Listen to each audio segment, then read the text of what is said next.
بسم اللہ الرحمن الرحیم۔ السلام علیکم ورحمۃ اللہ وبرکاتہ۔ مجھے امید ہے کل کا کام تمام بچوں نے کر لیا ہوگا۔ بیٹا آج ہم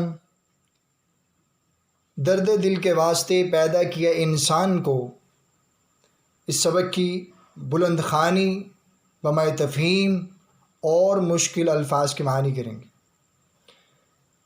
عنوان ہی آپ سمجھ لیں، درد دل کے واسطے پیدا کیا انسان کو، یعنی انسان کی تخلیق کا مقصد دوسرے انسان کے دکھ درد میں شریک ہونا ہے۔ جیسے کسی شاعر نے کہا تھا، انسان کو انسان سے گر پیار نہیں، انسان کو انسان سے گر پیار نہیں، انسان ہی کہلانے کا وہ حقدار نہیں، انسان ہی کہلانے کا وہ حقدار نہیں۔ چلیں بیٹا، تمام بچے صفحہ نمبر 11 درسی کتاب کا صفحہ نمبر 11 نکالیں۔ چلیں بیٹا سنیے گا۔ کرو مہربانی تم اہل زمیں پر، خدا مہرباں ہوگا عرش بری پر۔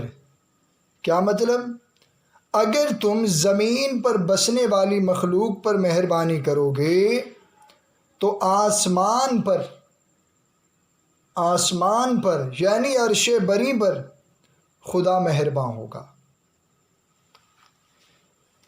اپنے لیے تو جانور اور پرندے بھی جیتے ہیں، ہم اشرف المخلوقات یعنی مخلوقات میں سب سے افضل انسان، اور ہمارا فرض ہے کہ دوسروں کے زیادہ سے زیادہ کام آئیں۔ در حقیقت مخلوق خدا کے کام آنے میں ہی زندگی کا اصل مزہ ہے۔ خوشگوار یعنی عمدہ، خوبصورت، پرسکون، مطمئن، اطمینان بخش زندگی بسر کرنے کے لیے ضروری ہے کہ افراد معاشرہ یعنی معاشرے کے افراد بیٹا کا واحد کی روح سے کیا ہے؟ جمع۔ واحد کیا آئے گا؟ فرد۔ شاباش۔ افراد معاشرہ میں حسن سلوک، اچھا برتاؤ، سخاوت، فیاضی، ایثار، قربانی کے جذبات بدرجہ اتم موجود ہوں، یعنی کامل ترین درجہ مکمل موجود ہوں۔ ایسا معاشرہ جس میں ہر انسان دوسرے کی ضروریات کا خیال رکھے اس زنجیر کی مانند ہوتا ہے جس کی کڑیاں باہم مربوط یعنی آپس میں ملی ہوئی ہوتی ہیں، بندھی ہوئی، آپس میں ملی ہوئی۔ بصورت دیگر معاشرے کا شیرازہ بکھر جائے، یعنی دوسری صورت یہ ہے کہ معاشرے کا شیرازہ جو اتحاد ہے وہ ختم ہو جائے گا۔ اتحاد کیا ہو جائے گا بیٹا؟ ختم ہو جائے گا۔ ایک دوسرے کے دکھ درد کو محسوس کرنا اور اس کا مداوع کرنا، مداوع مانا علاج کرنا، ایسا فعل ہے، ایسا کام ہے جو انسان کو فرشتوں سے بلند اور ممتاز کر دیتا ہے۔ یعنی آپ نے سمجھ لیا، جو شخص بھی دوسرے شخص کے دکھ درد کو محسوس کرے گا اور اس کا کوئی علاج نکالے گا تو اس کام کی بدولت خالق کائنات اس انسان کو فرشتوں سے بلند مقام عطا کرتا ہے۔ جیسے کسی شاعر نے کہا، درد دل کے واسطے پیدا کیا انسان کو، درد دل کے واسطے پیدا کیا انسان کو، ورنہ طاعت کے لیے کچھ کم نہ تھے کروبیاں۔ اب یہ کروبیاں قواعد کی روح سے کیا بیٹا آپ بتاؤ؟ جمع۔ واحد کیا ہے؟ کروبی بمعنی فرشتے، یعنی انسان کی جو تخلیق کا مقصد ہے وہ دوسرے کے دکھ درد بانٹنا۔ اگر فرما برداری مقصود تھی اس کے لیے فرشتے کم نہ تھے، فرشتے بہت زیادہ تھے۔ مسلمانوں کی تاریخ آداب معاشرت، بیٹا آداب قواعد کی روح سے کیا ہے؟ جمع واحد، جمع واحد کیا بیٹا؟ ادب۔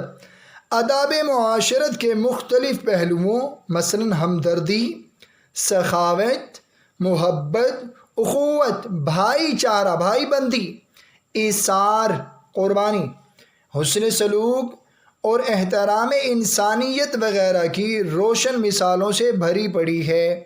اللہ رب العزت نے انسان کی فطرت میں محبت و ہمدردی کا جذبہ رکھا ہے، یعنی قدرتی ہی خالق کائنات نے انسان میں محبت و ہمدردی کا جذبہ رکھا ہے۔ بعض لوگوں میں یہ جذبہ دوسروں کی نسبت زیادہ ہوتا ہے اور وہ فطری طور پر خلوص نیت سے زندگی میں قدم قدم پر اس کا بھرپور اظہار بھی کرتے ہیں، یعنی دوسرے لوگوں میں جذبہ زیادہ موجود ہوتا ہے، قدرتی طور پر اخلاص نیت یعنی خالص نیت سے، صحیح نیت سے زندگی میں ہر قدم پر اس کا بھرپور اظہار کرتے ہوئے نظر آتی ہیں۔ مدینہ منورہ میں خشک سالی کا دور دورہ ہے۔ خشک سالی، غلے میں کمی ہونا، قحط پڑ جانا، لوگ شدید قحط میں مبتلا ہیں۔ قحط بارش کا نہ ہونا اور بارش نہ ہونے کی وجہ سے غلے میں کمی واقع ہونا۔ اسی دوران ملک شام سے غلے سے لدے ہوئے 1000 اونٹ قطار در قطار مدینے کی حدود میں داخل ہوتے ہیں۔ حدود بیٹا واحد جمع، واحد کیا بیٹا؟ حد، شاباش۔ مدینہ منورہ کے تاجروں کے چہرے خوشی سے تمتما اٹھتے ہیں، تمتما چمک اٹھتی ہیں، روشن ہو جاتی ہیں، اور ان کے دلوں میں خوشی کی لہر دوڑ جاتی ہے۔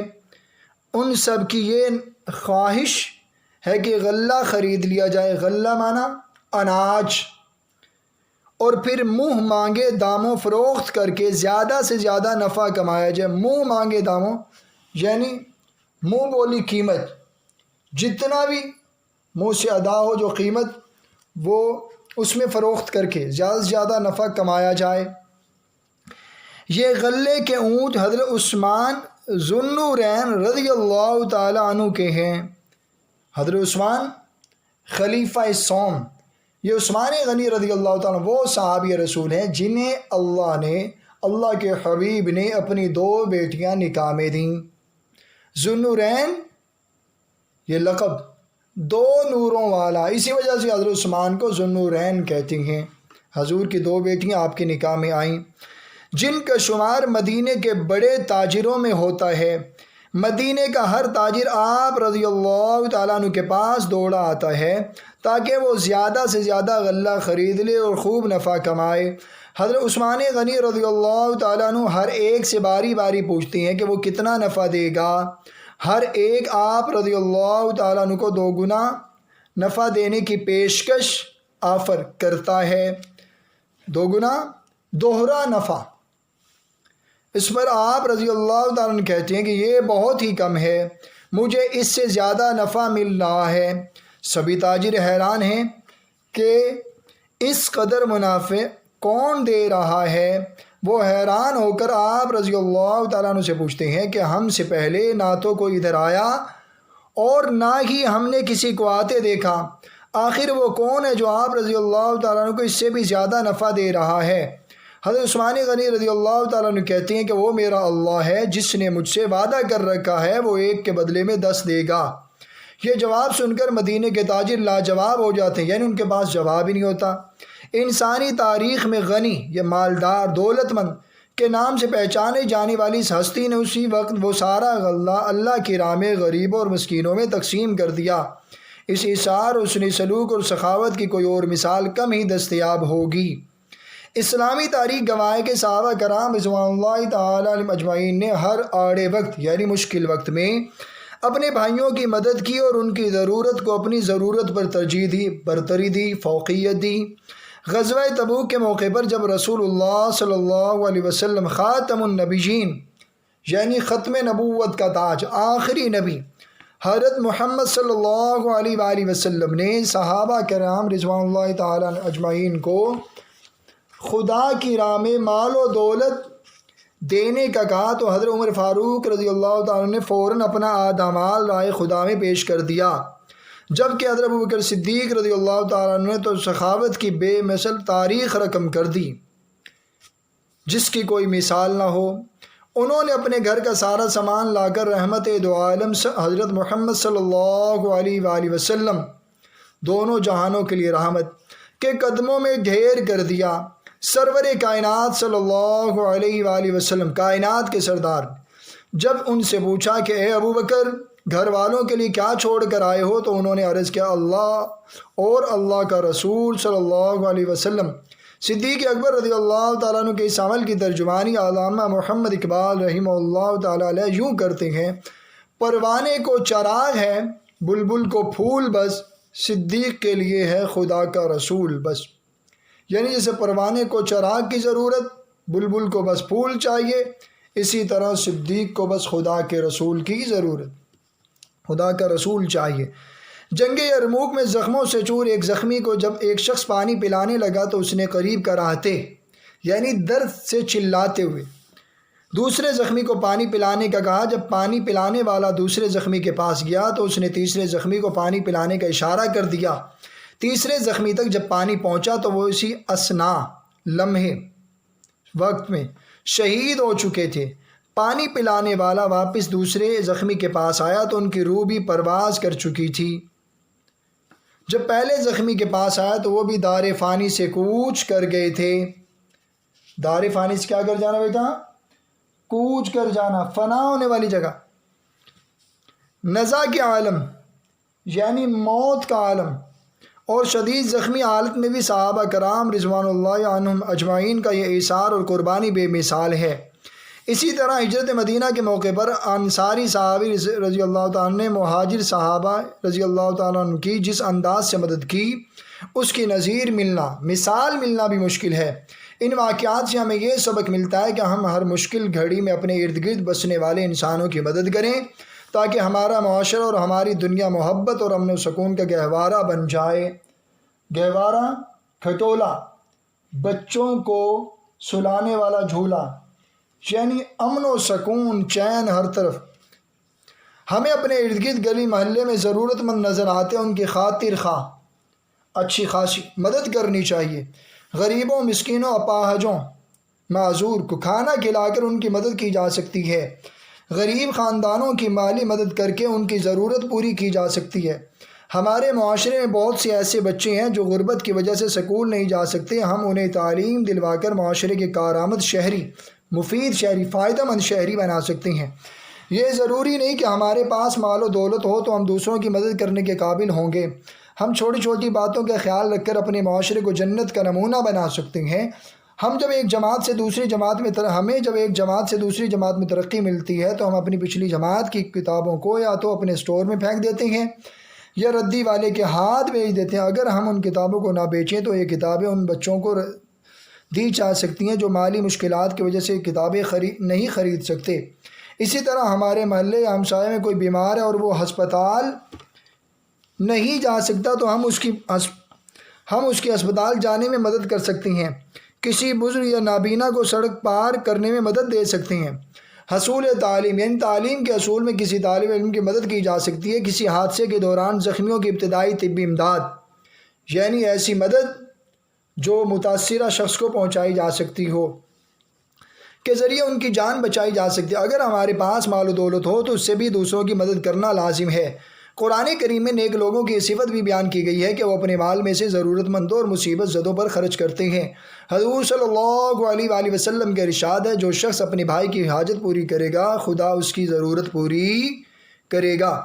دنیا میں ہر انسان کسی نہ کسی طریقے سے دوسرے انسان کی مدد کر سکتا ہے۔ یہ در حقیقت اپنی ہی مدد ہوتی ہے کیونکہ ہر انسان پر اچھا برا وقت آتا رہتا ہے۔ اگر ایک انسان آڑے وقت یعنی مشکل وقت میں دوسروں کی مدد کرتا ہے تو پھر جب اس پر کوئی مشکل وقت آتا ہے تو دوسرے بھی اس وقت اس کی مدد کرتے ہیں۔ ہم ایک دوسرے کا خیال رکھیں گے تو دوسرے بھی مشکل گھڑی میں ہماری مدد کریں گے۔ اس سے باہمی بھائی چارے کو فروغ ملے گا، بڑھے گا اور معاشرہ بھی ترقی کرے گا۔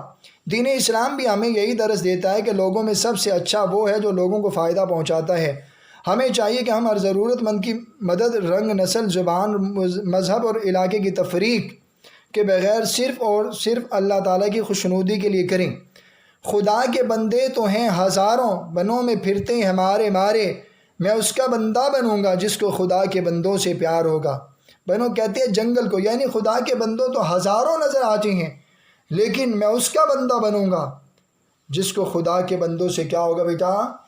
پیار ہوگا۔ دیکھیں آپ نے اس پورے سبق کے اندر پڑھا حسن سلوک، سخاوت کی مثال، ایثار کی مثال، ہمدردی کی مثال، بھائی چارے کی مثال مختلف طریقے سے غزوہ تبوک کے موقع پر رائے خدا میں حضرت ابوبکر نے مال پیش کیا، جنگ یرموک کے موقع پر آپ نے زخموں سے چور صحابیوں کے بارے میں سنا، کیسے ایک دوسرے کی فکر، اور یہ بھی آپ نے دیکھا نزا کے عالم میں بھی کیسے صحابی رسول کو ایک دوسرے کا احساس رہتا۔ ہم اپنے گلی محلے میں بھی لوگوں کی مدد کر سکتے ہیں، دولت مند ہی نہیں بلکہ بہت کم درجے کی بھی چیزیں دے کر ان کی مدد کی جا سکتی ہے۔ جیسے طالب علم کی مثال آپ نے دیکھا، پچھلی جماعت کی کتب ہم اس طالب علم کو دے کر اس کی مدد کر سکتے ہیں، حصول تعلیم میں بھی مدد کی جا سکتی ہے، حادثے کے دوران متاثرہ شخص بھی ابتدائی طبی امداد کے ذریعے مدد کی جا سکتی ہے۔ اور آپ نے حضور صلی اللہ علیہ وسلم کا فرمان بھی سنا، جو شخص اپنے بھائی کی حاجت پوری کرے گا اللہ تعالیٰ اس کی ضرورت کو پوری کرے گا۔ اگر آج ہم کسی کی مدد کریں گے تو بیٹا کل جب ہم پر مشکل وقت آئے گا تو دوسرے لوگ بھی ہماری مدد کریں گے۔ بیٹا یہ تھی اس سبق کی بلند خوانی اور تفہیم۔ تو عزیز طلباء، آپ نے مشکل الفاظ کے معنی فیروز اللغات سے تلاش کر کے لکھنے ہیں، اور اگر پھر بھی کہیں مسئلہ درپیش ہو، فیروز اللغات آپ کو نہ ملے، اب اس کتاب کے آخر میں فرہنگ سے تلاش کر سکتے ہیں۔ اور بیٹا آپ نے ایک واقعہ اس کے اندر مدینہ منورہ کے خشک سالی کے حوالے سے پڑھا، خشک سالی کا دورہ، اور مدینہ منورہ میں حضرت عثمان رضی اللہ تعالیٰ عنہ کے غلے سے لدے ہوئے 1000 اونٹ داخل ہوئے، تاجر خوشی سے ان کے چہرے چمک اٹھے، اب تو ہمیں بہت زیادہ نفع ہوگا۔ تو ہر تاجر بار بار حضرت عثمان غنی رضی اللہ تعالیٰ عنہ کے پاس آتا ہے اور دوگنا نفع کی پیشکش کرتا ہے، لیکن عثمان غنی رضی اللہ تعالیٰ عنہ فرماتے ہیں بھائی مجھے اس سے زیادہ نفع مل رہا ہے۔ تاجر آپس میں چہ میں گوئیاں باتیں کرنے لگے، ہم سے زیادہ نفع کون دینے والا ہے؟ تو عثمان غنی رضی اللہ تعالیٰ نے فرمایا میرا اللہ ایک کے بدلے میں مجھے 10 دے رہا ہے۔ حضرت عثمان غنی رضی اللہ تعالیٰ نے وہ سارا غلہ غرباء اور مساکین میں تقسیم کر دیا۔ بیٹا دی گئی ہدایات کے مطابق آپ نے مشکل الفاظ کے معنی لکھنے ہیں اور اس کے بلند خوانی ایک مرتبہ کیجیے گا، اور مشکل الفاظ کے معنی لکھنے کے بعد بیٹا اپنے الفاظ معنی کو یاد بھی کرنا۔ السلام علیکم ورحمۃ اللہ۔